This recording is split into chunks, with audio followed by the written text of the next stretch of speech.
Isang delivery rider ang inaresto ng mga operatiba ng NBI dahil sa pagbebenta umano ng abortion pills at rape drugs. Ang source ng suspect, mga Chinese. Narito ang Agenda Weekend Report ni Andrea Salve.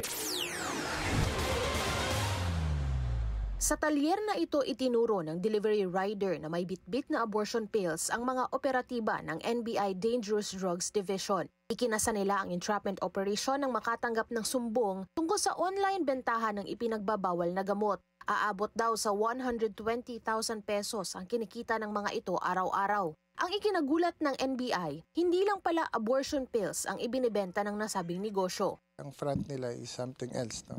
But actually, it's an underground drug distribution outlet that would include a rape drug, no? Which is very dangerous, no? Para sa mga babae natin, no? And may HIV testing kit, no? And yung gamot doon. And there are a lot of toys. Dito na rin nila nahuli ang lalaking ito. Siya raw ang distributor at nangangasiwa sa operasyon batay sa business documents, bagay na itinanggi ng suspect. Delivery rider lang din umano siya ng kanyang Chinese bosses na nag-uutos lang online kung ano-ano ang kanilang ihahatid ng mga produkto. Hindi ko naman po yun mabasa kasi nga po Chinese yung nakasulat.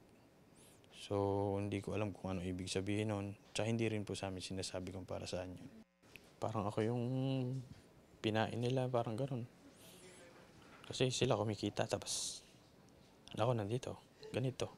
Nasa kustodiya na ng NBI ang suspect at mahaharap sa patong-patong na reklamo kabilang na ang paglabag sa FDA Act at pharmacy law. Para sa Agenda Weekend, Andrea Salve, Billionaire News Channel.